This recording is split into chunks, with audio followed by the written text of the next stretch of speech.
There's a silent exodus happening right under our noses, and nobody's talking about it. Have you ever wondered why thousands of Jews are leaving comfortable lives around the globe to move to a small, conflict-ridden strip of land in the Middle East? Brace yourself. What you're about to discover will challenge everything you think you know. Numbers don't lie, but they often hide a deeper truth. In just the past decade, more than 250,000 Jews have returned to Israel, from France, Ethiopia, Ukraine, the US, India, whole families restarting from scratch amid political tension and social instability. And here's what you won't hear on the news. This isn't coincidence. It's not just migration for safety or jobs. What if I told you this mass movement was prophesied over 2,500 years ago? That a prophetic code is unraveling exactly as written? Yes. Ezekiel already revealed it centuries ago. When everything seemed impossible, the prophet spoke of dry bones coming to life, a scattered people gathering from the four corners of the earth, a desolate land blooming again. Back then, skeptics dismissed it as mystical poetry. But now, when we see flights landing in Tel Aviv with Jews from every continent, ancient tribes being rediscovered, the shofar's sound echoing in the 21st century, the truth is undeniable. It wasn't symbolism. It was literal prophecy unfolding before our eyes. Now we reach the crucial point that will change everything for you. Why is this happening now? What is accelerating this mysterious return? And why do ancient scriptures give such weight to this seemingly geopolitical movement? Here's a truth few dare to admit. This isn't just about the Jewish people. It's about you. It's about the entire world. According to ancient prophecy, the return of the Jews to their promised land is one of the greatest prophetic signs of the end times, a divine code being activated. While many see Israel as nothing more than a conflict zone, prophetic eyes see a divine timepiece. When its hands move, the entire spiritual realm adjusts. The return of Jews to their ancestral homeland is not a political headline. It's an urgent spiritual warning, a signal that history is approaching an unprecedented turning point. But there's more behind the scenes. You'll learn why this mass return isn't isolated. It's a cornerstone in the fulfillment of promises made to Abraham, Isaac, Jacob, and the chosen people themselves. You'll discover that scriptures foresaw this precise era, that Ezekiel described it with incredible detail, and that we're witnessing in real time one of history's most astonishing prophecies. Yet, this isn't just about biblical history or prophetic fascination. It's about spiritual discernment for the times ahead. So here's the core question. If God is gathering his people after millennia of dispersion, what else is he preparing for the days to come? That's why I invite, or better yet challenge, you to stay until the end of this journey. Every documented fact you'll hear, every ancient scripture we unpack, every real-life story revealed here has a powerful purpose: to equip you spiritually for the times ahead. The truth is standing before you. The real question is, are you ready to receive it? But before we continue, we want to know, where are you watching this video from? Drop a comment below. Our mission is to spread God's message to as many people as possible across the globe. Subscribe to the channel, hit the notification bell, and share this video so more hearts can awaken to the truth. Now that you understand the spiritual and prophetic backdrop of Israel's return, it's time to look at what's happening here and now. What once seemed impossible to the human eye is now becoming a regular scene in the skies above Israel. Planes arriving from every corner of the earth, carrying Jews back to their ancestral land. They come with suitcases, memories, and hope. But their motivation goes far beyond survival or opportunity. What drives them is centuries old, the echo of God's promise. One of the most striking cases is the tribe of Manasseh, the Bnei Manasseh.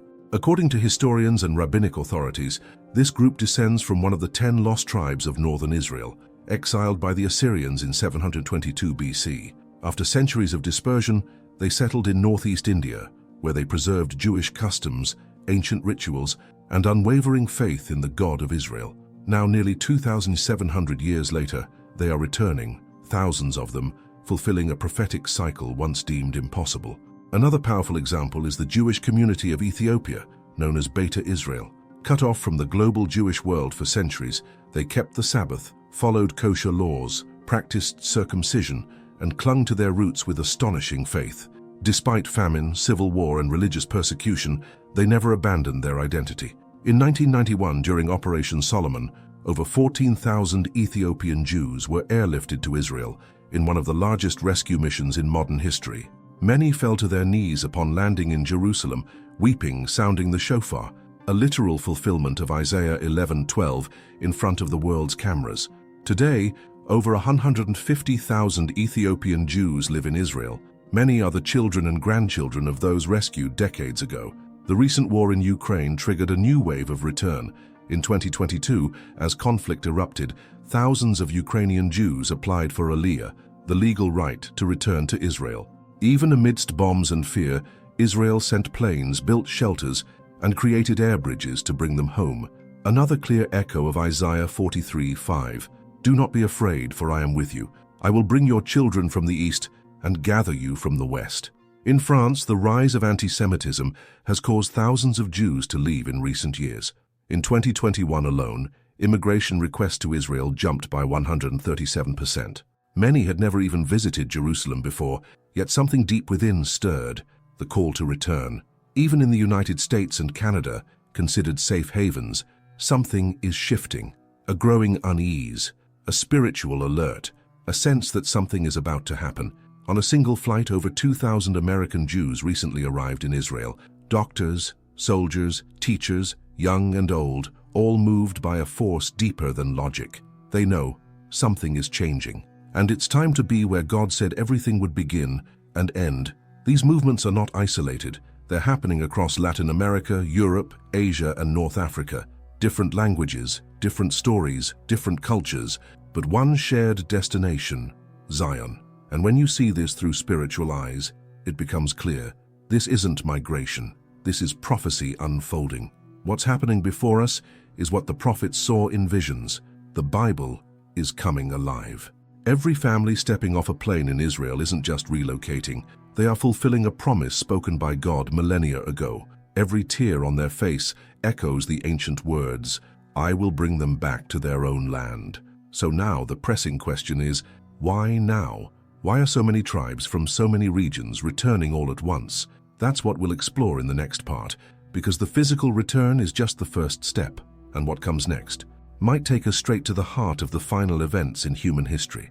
As we witness Jews returning from all corners of the world, a central element of biblical prophecy is emerging with clarity, the 144,000.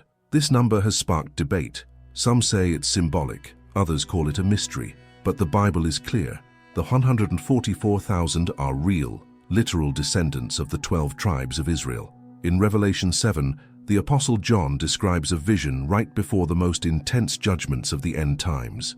Before the angels unleash destruction, 144,000 individuals are sealed by God, and the text is precise, 12,000 from each tribe: Judah, Reuben, Gad, Asher, Naphtali, Manasseh, Simeon, Levi, Issachar, Zebulun, Joseph, and Benjamin. There's no room for vague interpretations. John could have said God's people or spiritual believers, but he named the tribes, lineages, ancestral identities. Still, some groups have redefined this prophecy. Jehovah's Witnesses, for example, claim it refers to a special class of heavenly believers, while others remain on earth. Some Seventh-day Adventist interpretations see it as symbolic of Sabbath keepers, but Revelation's wording gives no hint of symbolism. It's literal, deliberate, and detailed. So what does this have to do with Jews returning to Israel today? Everything. For the 144,000 to be sealed, the tribes must be regathered. Descendants long scattered must return, rediscover their heritage, and reclaim their prophetic role. And that's exactly what we're witnessing now. The B'nai Manasseh in India, the Lemba, Levi in Africa, the Beta Israel in Ethiopia, hidden Jewish communities in Central Asia, the Middle East, even Brazil. These tribes are being identified, documented, and folded back into the prophetic return.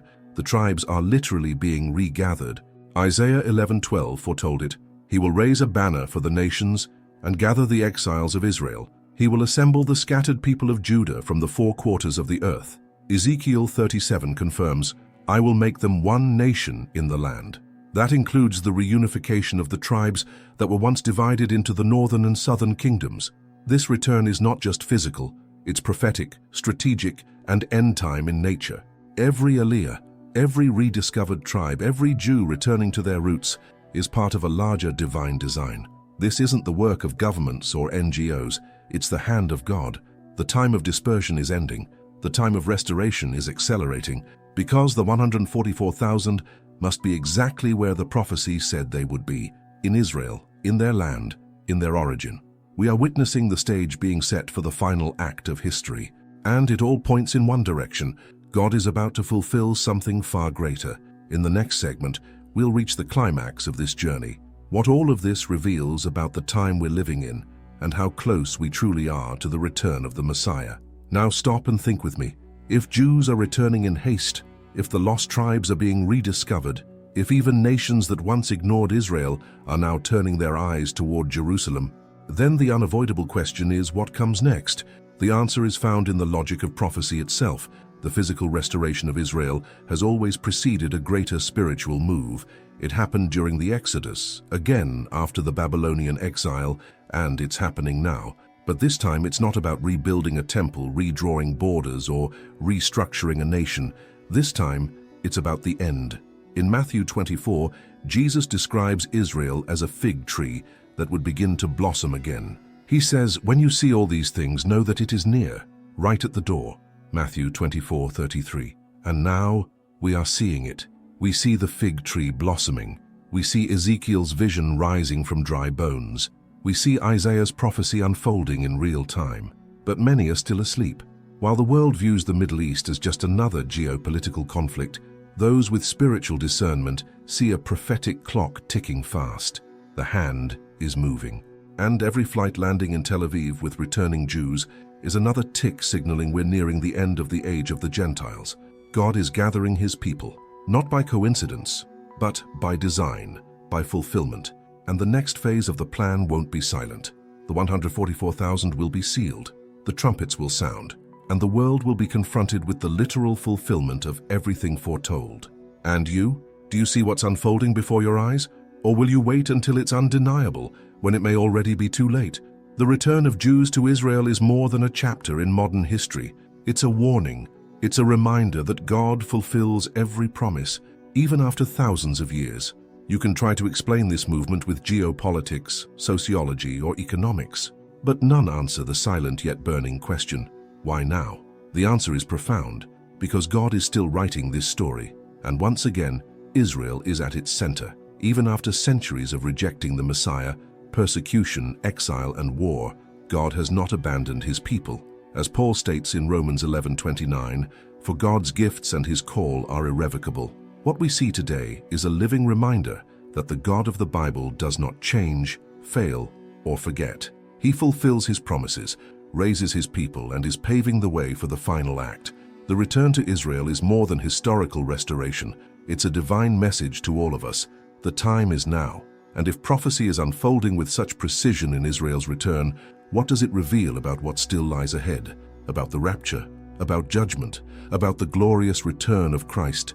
If your heart is stirred by this calling, don't ignore it. Now is not a time for distraction. It's a time to discern, to take a stand, and to align with God's eternal purpose. Because this story isn't just being told, it's being lived, and you're part of it. If this message has touched your heart, like this video, share it with someone who needs to wake up, and leave a comment. I want to know how God is speaking to you through these signs. And if you haven't subscribed yet, subscribe now and hit the notification bell, so you won't miss any content that helps you understand and live the prophetic times we're in. See you in the next video. May God awaken you and prepare you.